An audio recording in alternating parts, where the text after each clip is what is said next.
Welcome to another edition of HorseCenter, everyone. I am Brian Zipsy, and as always, I have the excellent pleasure of being joined by my co-host to the East Coast. That's Matt Shipman. How are you today, Matt? I am good, Brian. It is now Belmont Stakes Week, just a few days away. All of those Grade 1 races, and of course, the test of the champion. Yeah, the Belmont Stakes, the test of the champion, Matt.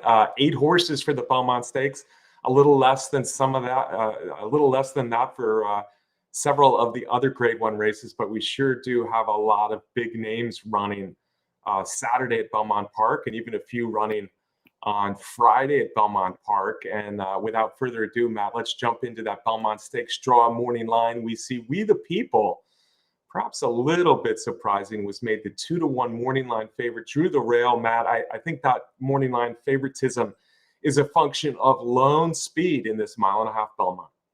Lone speed for sure, Brian. After the field settled down and some horses that might get in decided not to enter. Draw on the rail. I mean, I guess any question about whether We the People was going to go out front was answered with that. I guess maybe he won't get break from the gate well, but I don't even know if that's going to matter. We the People's going to go to the lead. Yeah, absolutely. I don't think the draw matters with an 8 horse field at a mile-and-a-half here at Belmont. We the People will go to the lead. Flavien Prat will need to see if he can take this horse from a 9 furlong, 1 turn Peter Pan to a mile-and-a-half around the entire Big Sandy racing surface, Matt.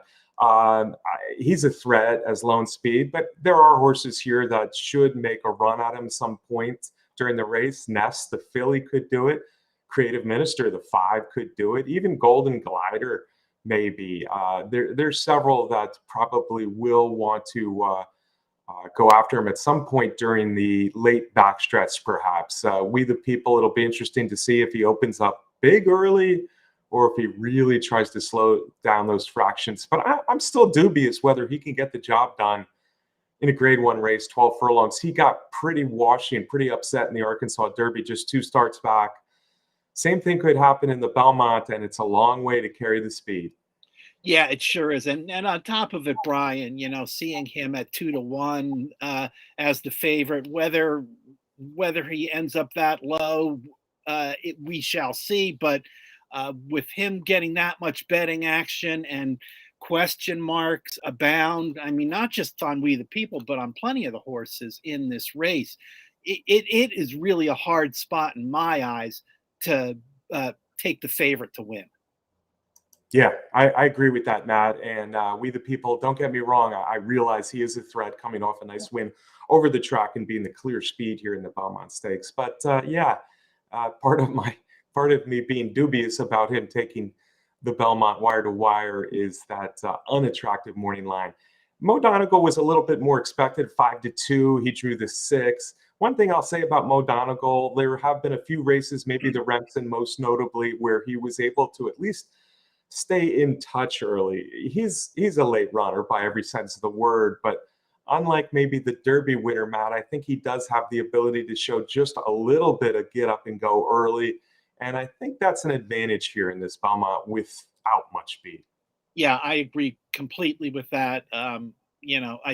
There's no doubt that Mo Donegal, he's not going to get as far behind as he did in the Derby, so he won't have as much to do.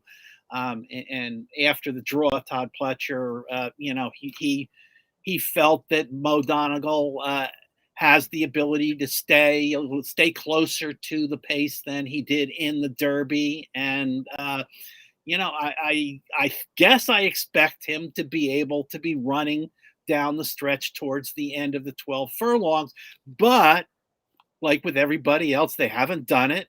We shall see. Yeah, you don't know. A mile-and-a-half is different, but Mo Donegal, more than any other horse, has always finished off his race as well. And he still could end up the favorite despite being listed here as the second choice. Rich Strike, on the other hand, the Kentucky Derby winner, the 3rd choice on the morning line. Matt, I think he's a horse who's more dependent on one late run. It looks like his races, he just doesn't have any speed. I think Eric Reed even commented that they tried to put a little speed in him once and it didn't work. So he's a one-run horse here, mile and a half, new track, very little speed. I think that spells for a tough recipe for Rich Strike to repeat his Kentucky Derby win here in the final leg of the Triple Crown.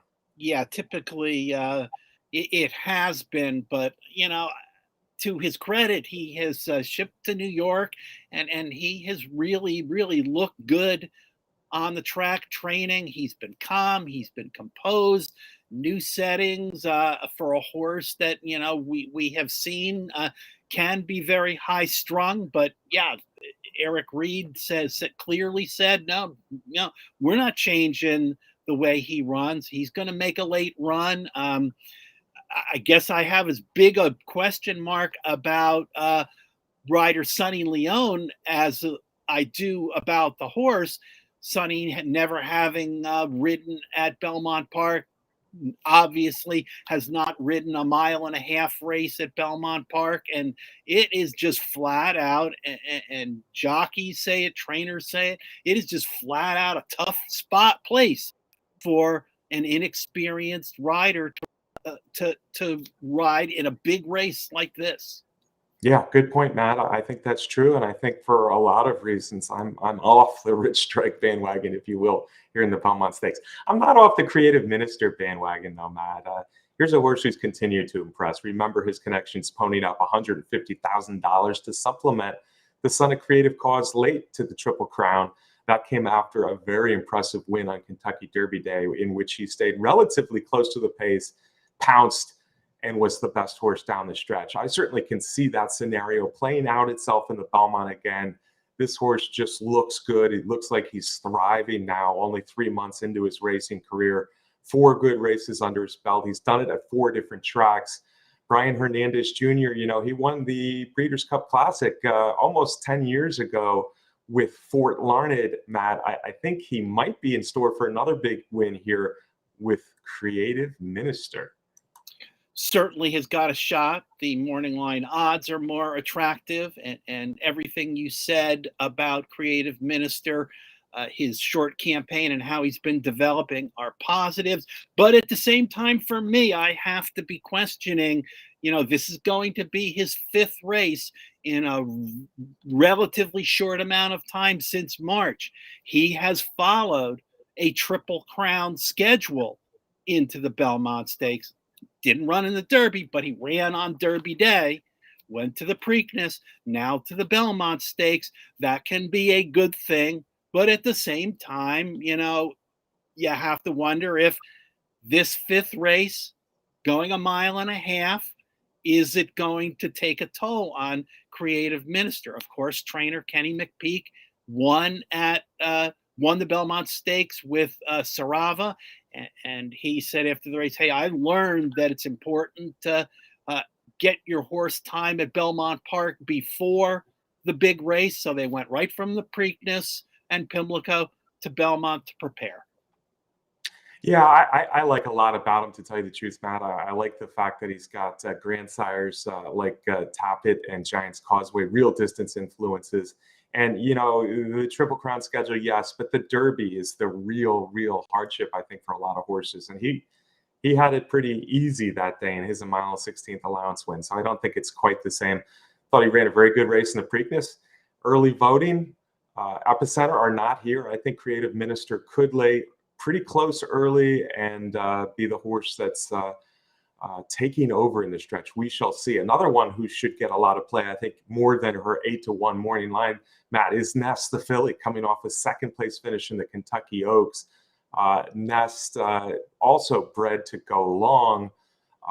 It is interesting that Irad Ortiz probably had the choice. He's been riding both Mo Donegal and Nest, and not surprisingly, he's stuck with Mo Donegal, the boy, over Nest the filly in here.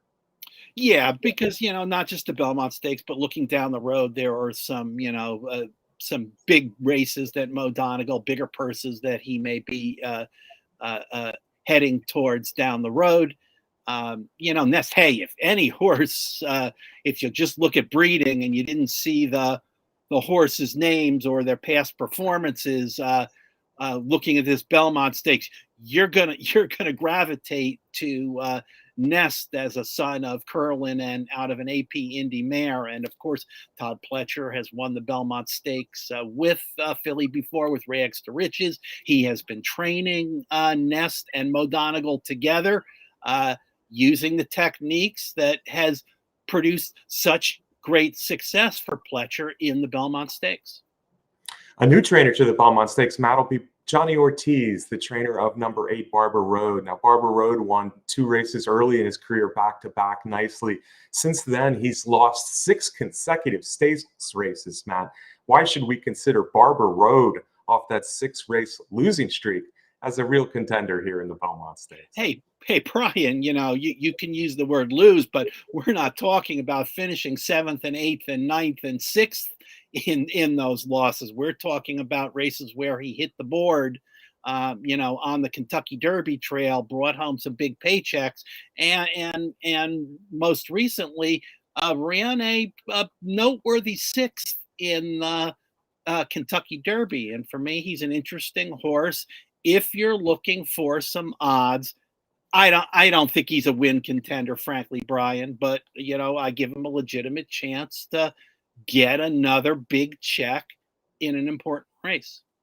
Yeah, he has gotten a check in all 6 of those races, Matt. The Kentucky Derby 6th, the Rebel 3rd were actually both good performances. In fact, I made mention that he was very much similar to Mo Donegal in the Derby. Maybe Mo Donegal finished ever so slightly faster than Barber Road, but a very similar performances between him and Mo Donegal in the Derby.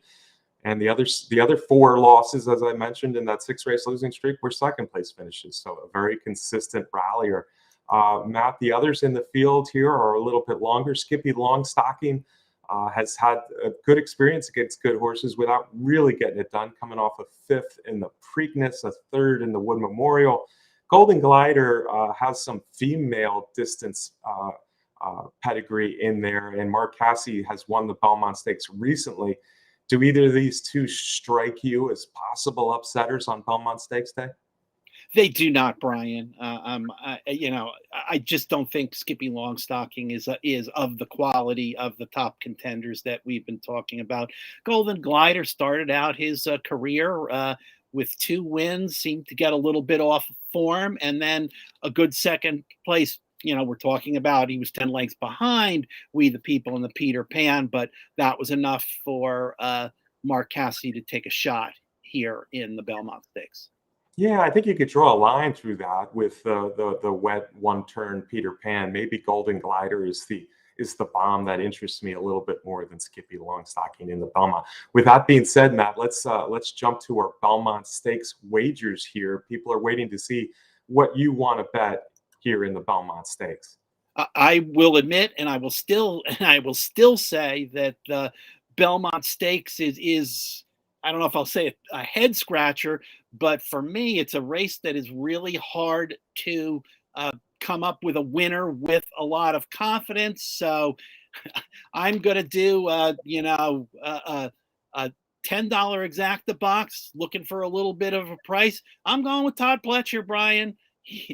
Of all the trainers in the race, he's the one that seems to have a real understanding of what it takes for success in the Belmont Stakes. $10 exacta box on the Pletcher horses, Nest and Mo Donegal. And then my other wager is a trifecta. Again, you'll see from the structure of it on the screen. I'm not leaning on any horse in the top position. I think we've got 5 contenders for the win spot and second. Creative Minister, Mo Donegal, Nest, Rich Strike, We the People. And I'm going to take a shot with Barber Road at some odds to sneak into the trifecta in third. So $1 trifecta key, which will cost $20. Okay, Matt is on Pletcher, and Pletcher is looking for win number 4. He's won 3 of these Belmont Stakes already. Interesting bets there, Matt. I could see what you're doing with Barber Road coming up for third. There's a reasonable shot that happens. I don't like quite as many win contenders as you. Let's take a look at wagers here. I've got a little bit more. I'll go with the trifectas first, which are below there. I'm taking a shot. I want to collect something nice, as I often do. I'm not looking for a moderate score with these bets. So Creative Minister, I'm going to go with my top pick.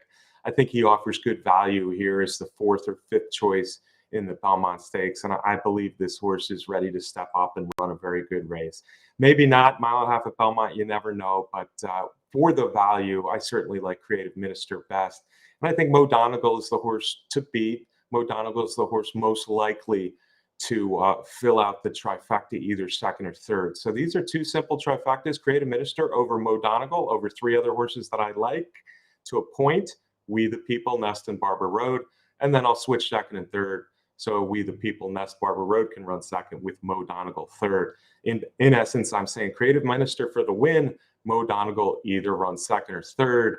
I don't think Rich Strike offers very good value at all in the Belmont this time around, as opposed to Kentucky Derby. Also, I like a horse in the Belmont Gold Cup, Matt, the 2-mile race on Friday. So this is a 2-day daily double with the Belmont Gold Cup, Belmont Stakes double. My horse is Loft, third choice on the morning line. So this could be a nice daily double if I get him home.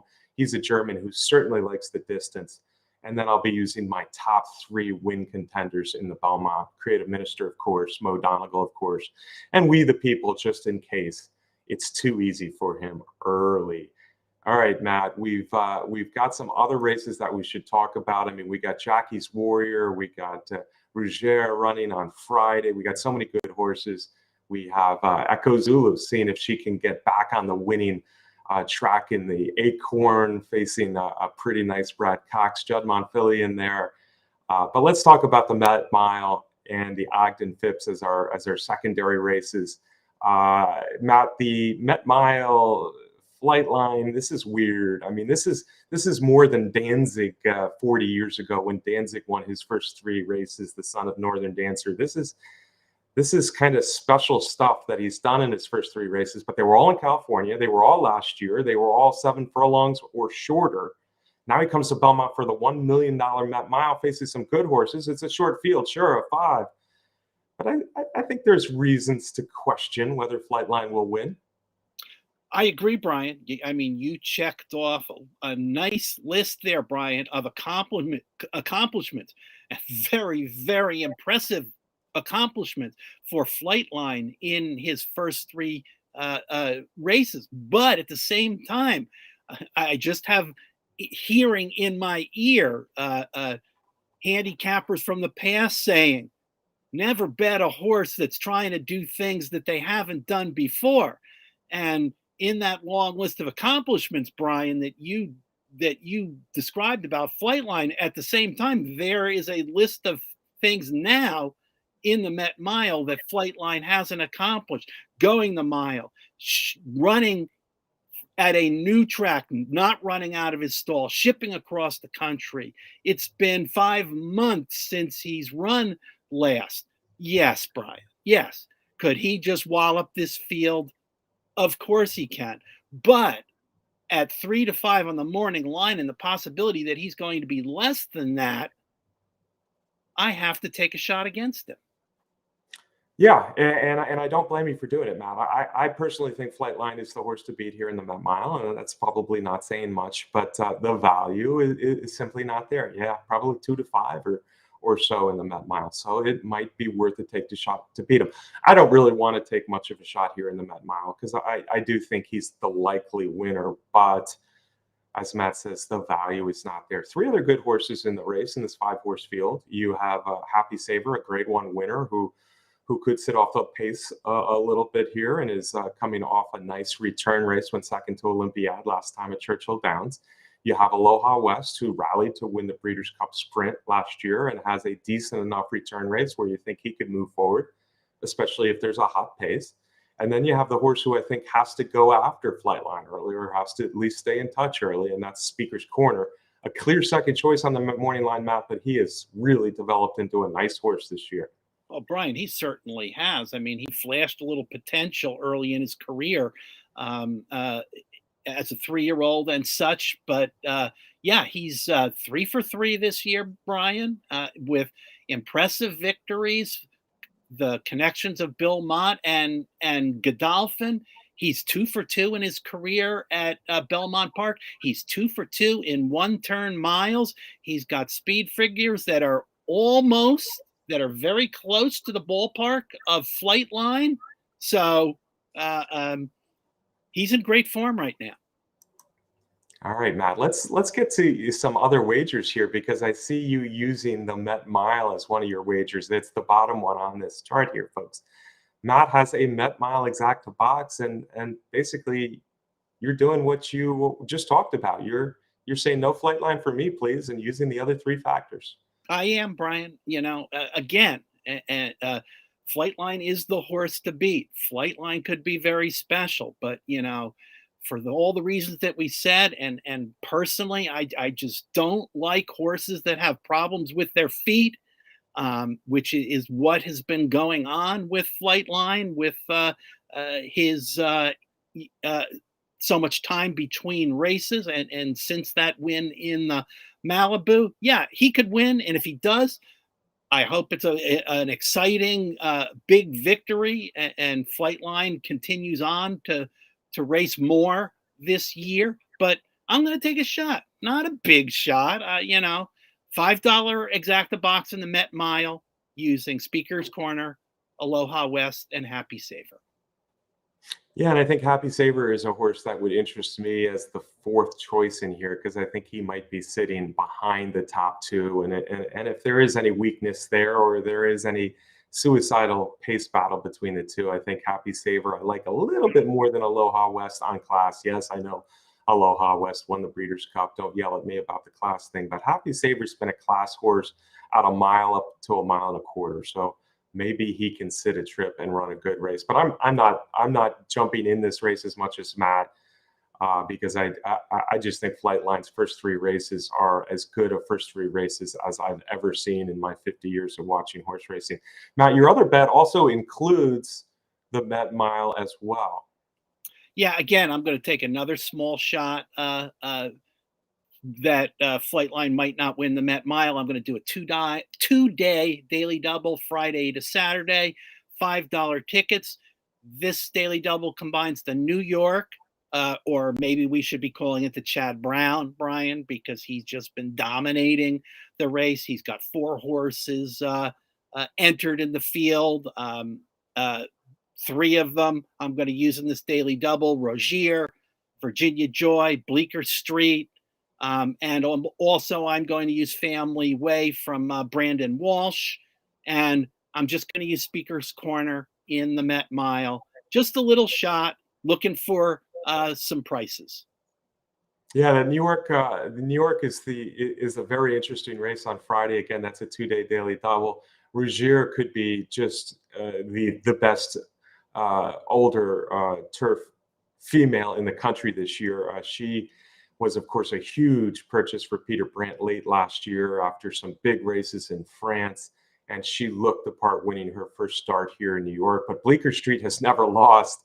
So Bleecker Street, those two, I'm interested to see those two throw down here in the New York. Virginia Joy, I think, is the big danger. And of course, she is also trained by Chad Brown. A very interesting New York, Matt. Let's talk a little bit about the Ogden Phipps because it's a clash of champions, as I wrote earlier this week, Matt. Malathot was the 3-year-old filly champion. Latruska was the older female champion. This, too, only has a field of 5, but the other 3 are all good horses. Bonnie South, I believe, was second in this race last year. She's always a rallying presence. And then you got Search Results, the Acorn winner, Kentucky Oaks second last year, coming off a nice win.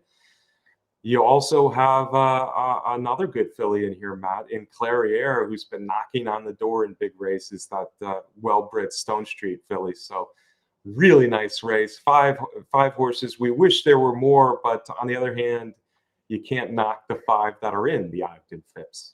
Yeah, it's a powerful group of 5, Brian. Of course, they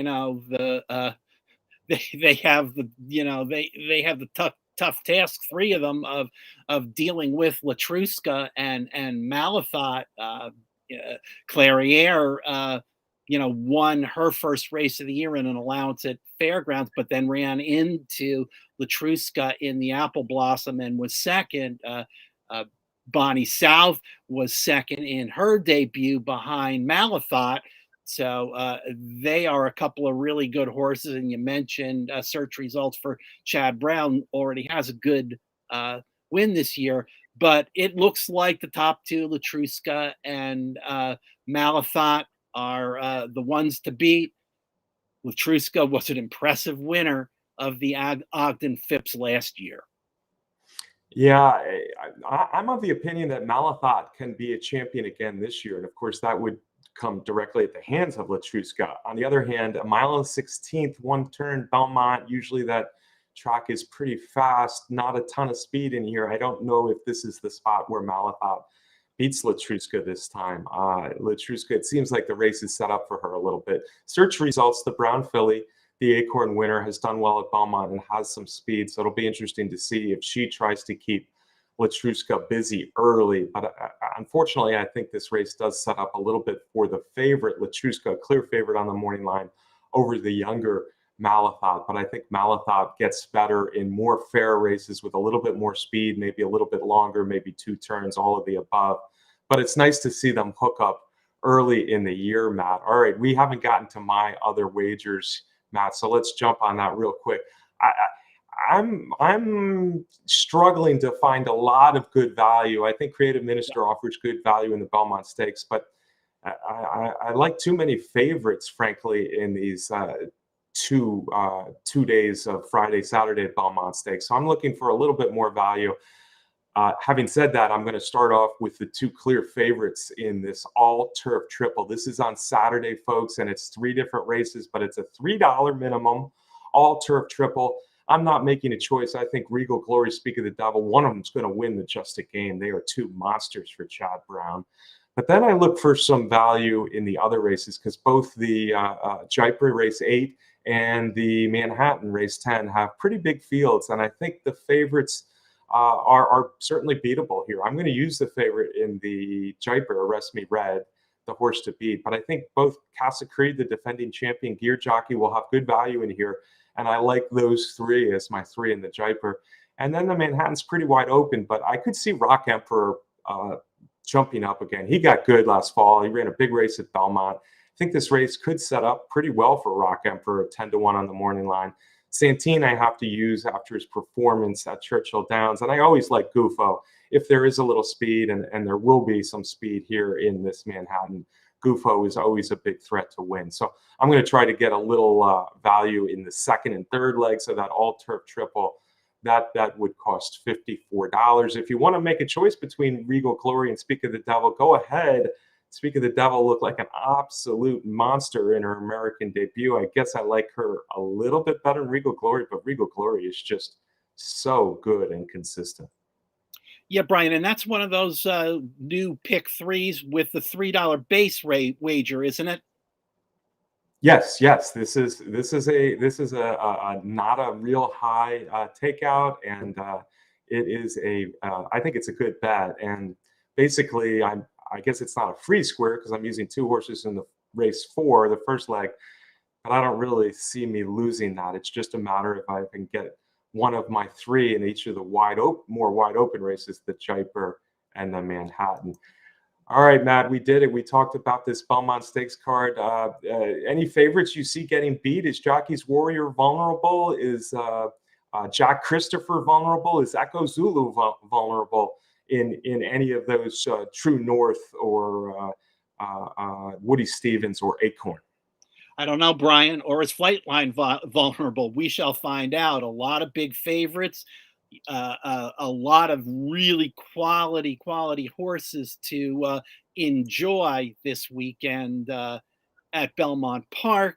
And of course, I will be out there. I was all ready. It was nice to meet some HorseCenter fans from the Rich Strike camp at the draw the other day. So if you see me out there this weekend at Belmont Park, Thursday, Friday, or Saturday, please say hello. We'd like to meet our HorseCenter fans. Excellent, Matt. Excellent. Also, folks, if you haven't yet subscribed to our YouTube channel here at Horse Racing Nation, go ahead and do that now. We appreciate it. We want to thank our sponsor, the best contest site out there. That's Derby Wars. Also, Candace Curtis for the race graphic from the Belmont Stakes. It'll be interesting one way or the other. Matt, I think you already gave us your parting shot, or do you have anything more for us? Yeah, no, that'll do, Brian. That'll do it. Good. All right, folks, enjoy the Belmont Stakes. Enjoy the big weekend of racing with so many stars, even if there are some short fields. Matt and I will be back next week talking a little bit of Belmont, but a little bit of future racing as well. We'll see you right here back then on HorseCenter.